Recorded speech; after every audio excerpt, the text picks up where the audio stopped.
Hello there. I would like to introduce you to the Bungalow ZEST hive. As well as it being a beehive design that is suitable for disabled use, the Bungalow ZEST hive is a very simple way to make outbred queens with the least disruption to their natural instincts.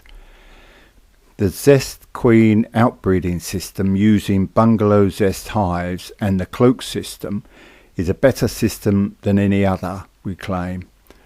We assert that we are currently inbreeding our honeybee queens, which if continued for very long is likely to lead to serious harm, not only to the bees themselves, but eventually to the environment upon which we all depend.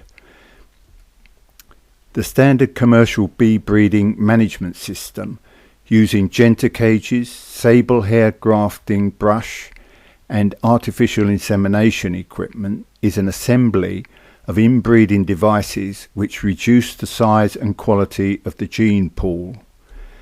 They need to be discarded. Some beekeepers use these tools with great skill and are revered as experts in their field. The spectacle of a room full of beekeepers listening in awe while millions of years of honeybee genetic evolution are trashed is a sad one. It is not such a difficult problem to solve, but it is one that needs to be accepted as such and dealt with in a simple and timely manner. The ambition is for a queen outbreeding system that can be described in a British Standard Code of Practice. This is not a law, but a form of guidance for best practice on the nudge principle. The problem is mostly one of commercial queen breeders, where quantity trumps the quality of a diverse genetic base going forward. Honeybees have been the long-suffering recipient of man's attentions with thin-walled wood hive designs, insecticides and the inbreeding of queens. This last issue can be dealt with by a set of protocols that will outbreed rather than inbreed. The process of selective breeding of crops and animals has served us well since Roman times. To transfer that success into the breeding of honeybees with current methods is likely to lead to inbreeding and the eventual demise of the honeybee species. Queens are increasingly failing without obvious explanation, but the likeliest one that must be considered is inbreeding. The New Zealand approach to breeding sheep is a Letalone one, in which the extreme intervention characteristics of sheep husbandry in the UK is spurned because it compromises the stock's ability to survive in the long term. For farmed animals, bred for our purposes, either method has its merits, but neither is suitable for honeybees. Farmed animals are selectively outbred as the norm, and control is complete over time with barbed wire containment. Bee breeding does not have complete control over time, and the norm is for us to inbreed by default.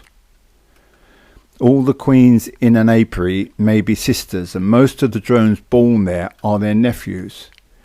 Many beekeepers purchase and breed from breeder queens raised by professional breeders in isolated apiaries, which are themselves conducive to inbreeding.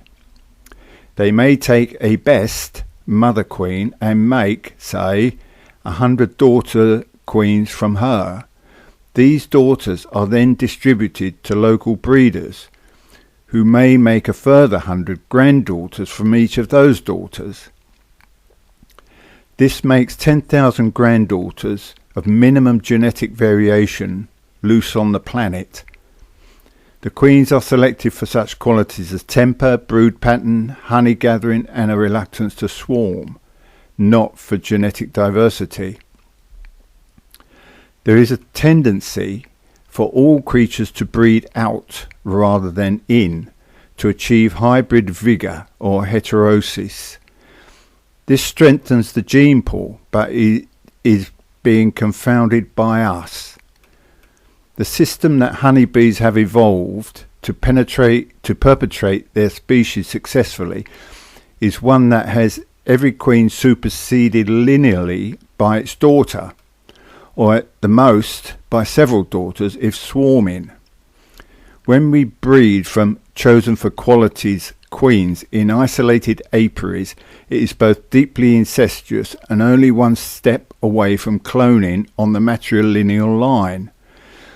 This would not be so bad if, as in beef cattle, the end of the line was Sunday lunch, but these almost clone queens are then allowed to breed in the wild themselves, reinforcing the inbreeding tendency. The genetic pool shrinks whenever selection for our needs takes precedence over the bees for theirs, which is to breed out. Fewer and fewer queen lines produce more and more of the queens on the planet, reducing the size of the gene pool.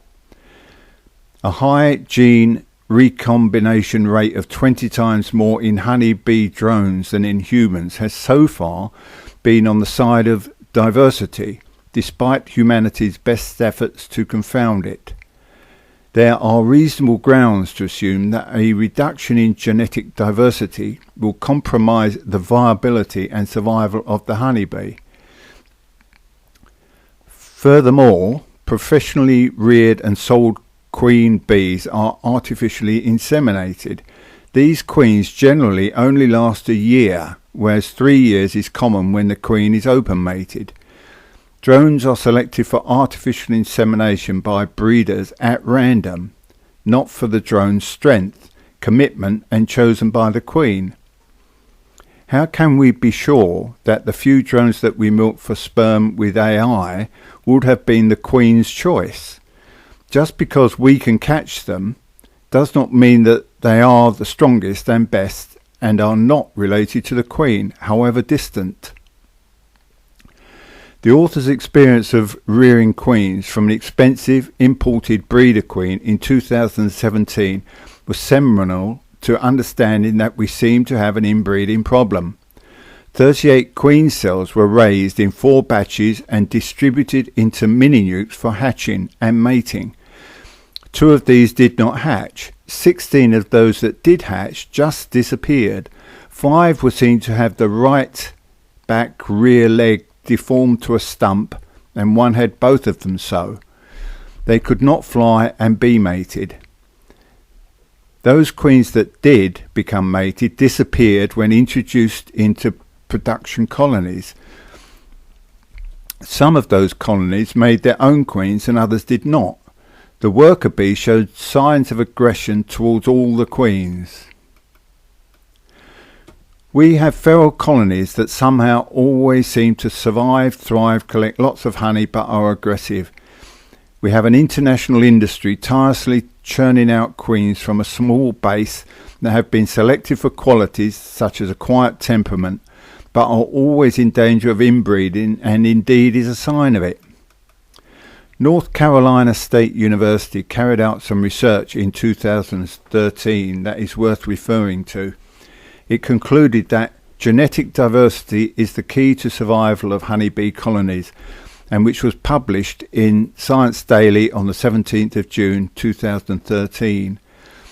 Survival of colonies was said to be strongly related to drone diversity. It also said that when it comes to honeybees, more mates is better. The study from North Carolina State University, supported by the University of Maryland and the US Department of Agriculture, shows that genetic diversity is the key to survival in honeybee colonies. A colony is less likely to survive if its queen has fewer mates. Without interference, inbreeding can occur on both the patry and matry lines. If we set aside short-term commercial considerations, we could defer to the natural selection opportunities available to each bee genus acted out in the natural state. It has, after all, been proven over 30 million years. Evolution is about selection, and all 3 bee genus have a role in that. The selection opportunities for the honeybee worker genus to make honeybee queens occur at both the egg and larval stage. They tend to be selected from the most genetically rare or stranger royal line in the colony. The workers do get another selection opportunity at the sealed larva stage because several queen cells are made and they break some down. The selection opportunity for the virgin queen genus is for which drones to mate with and how many. After mating on the wing, there is a process of oviduct rejection of about 90% of drone sperm. The criteria are not known at this time. The virgin queens may also be self-selected by combat with the survivor prevailing to take over the hive. The selection opportunities for mature drone genus are few and the rewards dubious, but the most aggressive and strongest are likely to prevail for access to the mature virgin queen in mating flights. On day 1 of the queen breeding process, leave a queen-right colony in the middle of the bungalow, taking a split to each end. Each is composed of frames with eggs, sealed brood stores and plenty of nurse bees. They are far enough away from their queen to be deceived into thinking that they do still have a queen, but she just needs replacing. This is the cloak deception technique, in which the queen pheromone available to the bees at each end is only reduced. They make fewer good super seed cells rather than the many panicked ones which queen death or removal would cause to be made. Day 10. When the queen cells are sealed, load the frames with their queen cells into polynukes and take to a remote stud apiary to avoid local inbreeding. The queen cells are more likely to be hatched and mated being completely away from near their mother queens. Day 30. When the queens are mated and laying in the nuke boxes, they can be taken back to their original apiary or elsewhere to be overwintered with a ZEST hive wrap to ensure survival. In the following spring, they can then be transferred into a full ZEST hive or used in a traditional thin-walled wood hive, although this is not recommended. The queen rearing cycle in a Bungalow ZEST can commence on the first day of May, June and July in each year. Each Bungalow ZEST can provide over the season 6 mated and laying queens intact with their progeny. The later ones will need feeding to overwinter.